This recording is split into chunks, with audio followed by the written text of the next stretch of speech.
Good afternoon, everyone, and thank you for tuning in to our early afternoon update. I'm Victoria Holmes in the WNCT Digital Studio.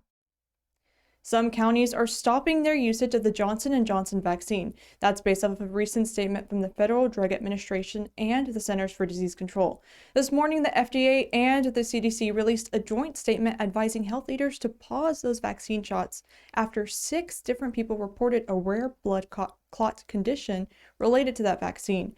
Vidant Health, Beaufort County, and Onslow County are just a few places in the east not giving the Johnson & Johnson vaccine. We have the full list at WNCT.com. Onslow County officials are looking for a man who ran away after a guilty verdict. On April 9th, Derek Brandon Stokes was at an Onslow County Superior Courthouse for a revenge porn case. Stokes was found guilty by a jury and ended up running away. He was last seen running across Court Street in a black shirt with purple writing on the back and jeans, and he is still on the run. If you have any information, contact U.S. Marshals. Their number is on our website. Kinston police released a statement about a partial video that's been circulating on social media. The statement said they're aware of the video and they're investigating the incident. This happened Monday evening when police were responding to a call at 111 West Vernon Avenue. This is a developing story. Stay with WNCT for the latest information. And this is an update from the North Carolina Transportation Department. The ferry division will resume service on Pamlico Sound between Cedar Island, Swan Quarter, and Ocracoke today. You can see the updated schedule on your screen. It's also available at WNCT.com. If you have kids bored at home, this might be a fun activity for them to get out and about this summer. The Summer Solo Cleanup Program through Carteret Big Sweep is recruiting students to clean up litter from Memorial Day weekend through Labor Day weekend at beach accesses. We have information on how to sign up at WNCT.com. This can also help out any students that need service hours. When we come back, we have fellow digital reporter Emily Severich is here in the studio. Emily and I recorded our podcast today, and we're going to talk about our podcast guest. But first, a weather update from your First Alert meteorologist, Alex Wasilenko.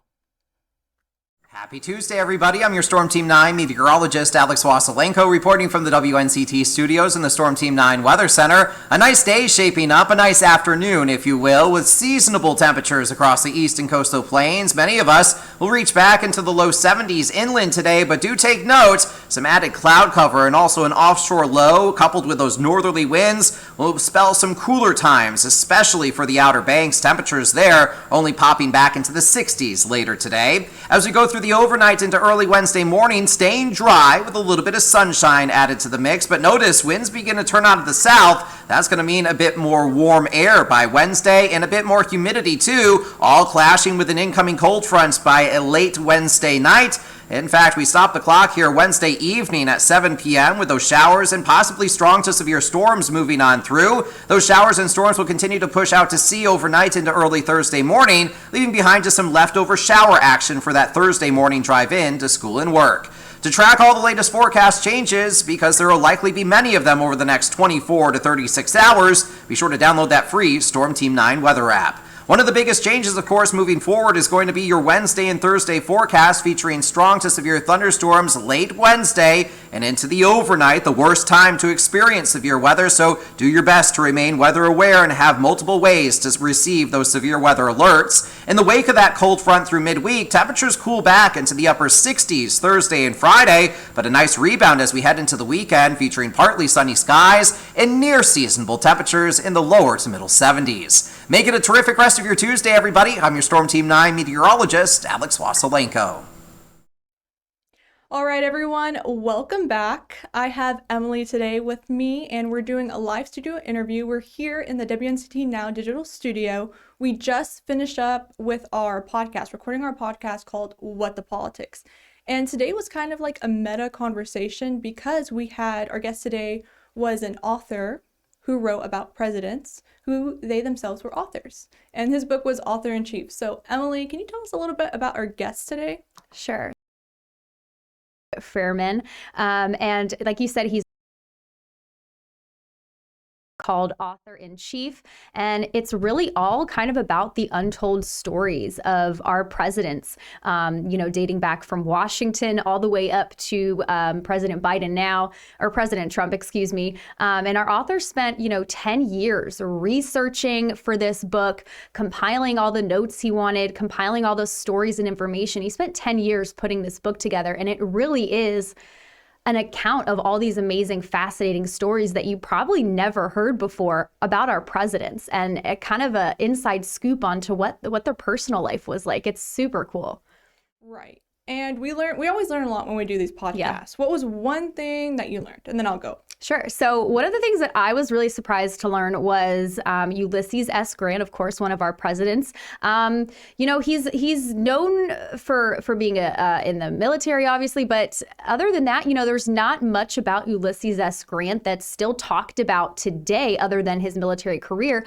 But a fact is he wrote a book during his life, and it was wildly popular. I mean, I forget what number he was saying, but millions, 500,000. It would be 500,000 compared in today, like accounting for today's number, which is like a big deal because no one read books back then, or could afford to read books. There we go. Right, and he was saying, back in this time, people were kind of having to choose like their wages that they were earning. Do I save up the last 2 days of pay and buy this one book, or do I use my money and I'm able to get sugar and I'm able to get bread and this and that, or do I use all my money for that one book? And it's just so interesting that people back even during that time period had such a love and fascination for learning about others and reading and wanting to know about our leaders. So right, yeah. And I think we all know some of the great presidential speakers.